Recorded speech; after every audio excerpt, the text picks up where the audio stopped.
আসসালামু আলাইকুম everyone, welcome back to my channel. আমি নুসরাত আজকে আপনাদের সাথে শেয়ার করব একটি সহজ ও ইনস্ট্যান্ট ডেজার্ট রেসিপি। এটা খুব কম সময়ে বানানো যায়। আমার মনে হয় এটা একটা ফাঁকিবাজি ডেজার্ট। ইফতারের টেবিলে এরকম ডেজার্ট কিন্তু রাখাই যায়।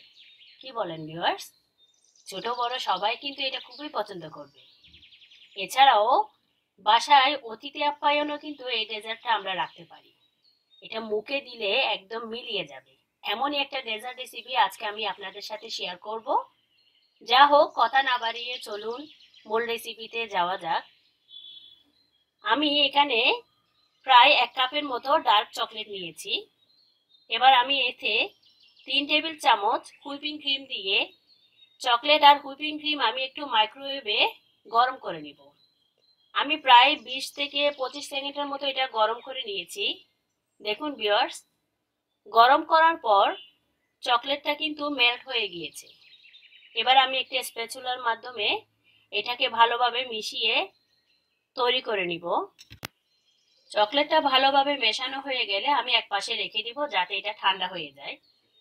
এবার আমি একটি বোলে হাফ কাপ হুইপিং ক্রিম নিয়েছি। ভিউয়ার্স, হুইপিং ক্রিম যখন ইউজ করবেন তখন সেটা যেন একটু ঠান্ডা হয়, না হলে কিন্তু এটা ক্রিম করলে ভালো হবে না। এবার আমি এতে 3 টেবিল চামচের মতো কনডেন্স মিল্ক দিয়েছি। এখানে কনডেন্স মিল্কের বদলে পাউডার সুগার ব্যবহার করা যাবে। এবার ক্রিমের সাথে কনডেন্স মিল্ক আমি ভালোভাবে বিট করে নিব। আমি হাই স্পিডে এটা 2 থেকে 3 মিনিটের মতো বিট করব।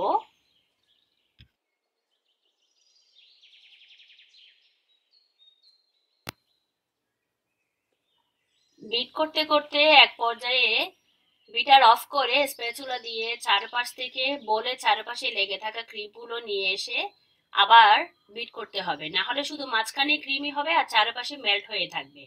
দেখুন ভিউয়ার্স, আমি কিন্তু এভাবে কয়েকবার করেছি। যখন এরকম পর্যায়ে আসবে তখন আমি এতে আগে থেকে রেডি করে রাখা চকলেট গানাশটা দিয়ে দিব। চকলেট গানাশটা আমি কিছুক্ষণের জন্য একটু ফ্রিজে রেখেছি যাতে এটা একটু ঠান্ডা হয়। আমি এখানে প্রায় 1/4 কাপের মতো চকলেট গানাশ দিব। চাইলে আরেকটু বেশি দেওয়া যায়, আরেকটু বেশি চকলেট গানাশ এখানে ইউজ করা যাবে। তবে হাফ কাপের জন্য 1/4 কাপ চকলেট গানাশ যথেষ্ট। এতে মিষ্টিটা একদম পারফেক্ট হয়। যখন এরকম পর্যায়ে আসবে দেখুন ভিউয়ার্স, তখন বুঝবেন যে এটা হয়ে গিয়েছে। এবার আমি দেখার সৌন্দর্যের জন্য এখানে কিছু ছোট ছোট গ্লাস নিয়েছি। চাইলে এখানে ওয়ান টাইম গ্লাসগুলো ব্যবহার করা যাবে। এবার আমি একটা পাইপিং ব্যাগে চকলেটের যে ক্রিমটা তৈরি করেছি সেটা দিয়ে দিব। প্রতিটা গ্লাসে আমি সুন্দর করে এটা লেয়ার করে করে সাজাবো। এখানে চাইলে চকলেট বিস্কিট অথবা চকলেট কেক ব্যবহার করা যাবে। যেহেতু আজকে আমি চকলেট মুস বানাবো তাই আমি কেক বা বিস্কিট কোনোটাই ব্যবহার করিনি। এবার আমি আগে থেকে যে চকলেট গানাশটা রেডি করে রেখেছি সে গানাশটা আমি উপর থেকে প্রত্যেকটা গ্লাসে আমি 2 থেকে 3 চামচের মতো দিয়ে দিব। চাইলে উপর থেকে একটু স্প্রিঙ্কেল ছিটিয়ে দেওয়া যাবে। পছন্দটা সম্পূর্ণ নিজের উপর। আমি খুব সাধারণভাবেই আজকের এই মুজের রেসিপিটা সাজিয়েছি। সবগুলো গানাশ দেওয়ার পর আমি এবার মুজের গ্লাসগুলো 1 ঘন্টার জন্য নর্মাল ফ্রিজে রেখে দিব।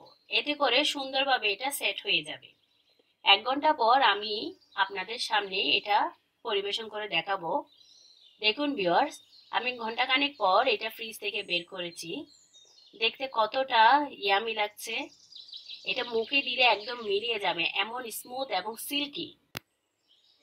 আমার তো মনে হয় এত কম সময়ে আর কোনো ডেজার্ট তৈরি করাই যায় না, একমাত্র এই ফাঁকিবাজি ডেজার্টটা ছাড়া। যা হোক, আশা করছি আমার আজকের এই রেসিপি আপনাদের ভালো লেগেছে। যদি ভালো লেগে থাকে তাহলে প্লিজ আমার ভিডিওতে লাইক দিবেন, কমেন্ট করবেন আর বেশি বেশি শেয়ার করবেন। So enough for today. আবার দেখা হবে ইনশাআল্লাহ। আসসালামু আলাইকুম।